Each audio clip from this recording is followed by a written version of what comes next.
ನಾನು ಎಂ.ಬಿ. ಪಾಟೀಲ್ ಎಂಬ ಹೆಸರಿನ ನಾನು ಕಾನೂನಿನ ಮೂಲಕ ಸ್ಥಾಪಿತವಾದ ಭಾರತದ ಸಂವಿಧಾನದ ವಿಷಯದಲ್ಲಿ ನಿಜವಾದ ಶ್ರದ್ಧೆ ಮತ್ತು ನಿಷ್ಠೆಯನ್ನು ಹೊಂದಿರುತ್ತೇನೆಂದು ನಾನು ಭಾರತದ ಸಾರ್ವಭೌಮತ್ವವನ್ನು ಮತ್ತು ಅಖಂಡತೆಯನ್ನು ಎತ್ತಿ ಹಿಡಿಯುತ್ತೇನೆಂದು ಮತ್ತು ಕರ್ನಾಟಕ ರಾಜ್ಯದ ಮಂತ್ರಿಯಾಗಿ ನನ್ನ ಕರ್ತವ್ಯಗಳನ್ನು ಶ್ರದ್ಧಾಪೂರ್ವಕವಾಗಿ ಮತ್ತು ಅಂತಃಕರಣಪೂರ್ವಕವಾಗಿ ನಿರ್ವಹಿಸುತ್ತೇನೆಂದು ಭಯ ಅಥವಾ ಪಕ್ಷಪಾತವಿಲ್ಲದೆ ರಾಗದೇಶವಿಲ್ಲದೆ ಎಲ್ಲ ಬಗೆಯ ಜನರಿಗೆ ಸಂವಿಧಾನಕ್ಕೆ ಮತ್ತು ಕಾನೂನಿಗೆ ಅನುಸಾರವಾಗಿ ನ್ಯಾಯವಾದದ್ದನ್ನು ಮಾಡುತ್ತೇನೆಂದು ವಿಶ್ವಗುರು ಅಣ್ಣ ಬಸವಣ್ಣನವರ ಹಾಗೂ ಬಸವಾದಿ ಶರಣರ ಹಾಗೂ ಲಿಂಗೈಕ್ಯ ಸಿದ್ದೇಶ್ವರ ಮಹಾಸ್ವಾಮೀಜಿಯವರ ಹೆಸರಲ್ಲಿ ಪ್ರಮಾಣ ಮಾಡುತ್ತೇನೆ, ಶ್ರದ್ಧಾಪೂರ್ವಕವಾಗಿ ಪ್ರತಿಜ್ಞೆ ಮಾಡುತ್ತೇನೆ.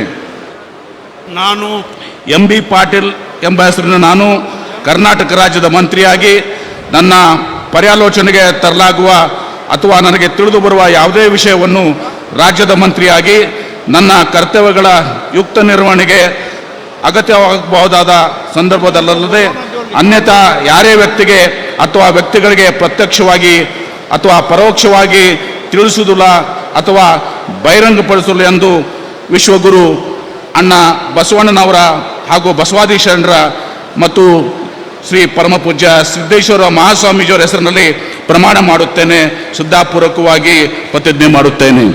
ಧನ್ಯವಾದಗಳು ಸರ್. ಮಾನ್ಯ ಸಚಿವರು ಈಗ ಪ್ರಮಾಣ ವಚನಕ್ಕೆ ಸಹಿ ಮಾಡಲಿದ್ದಾರೆ.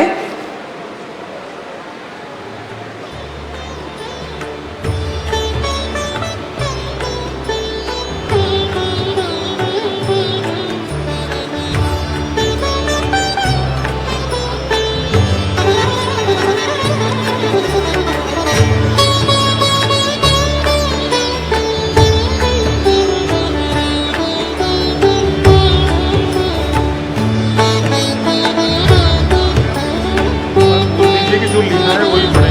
आप बोल रहे हैं आप गाइड कर दीजिए.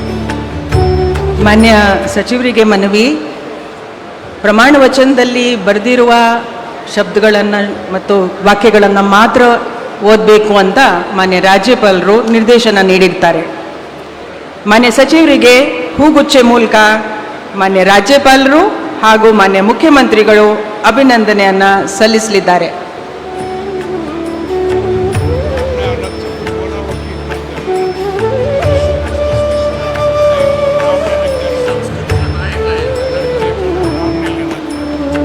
जो लिखा है ना मैं वही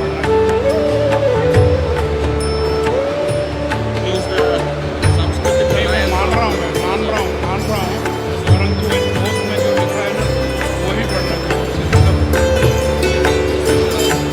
भगवान में सब आ गए. भगवान में सब आ गए.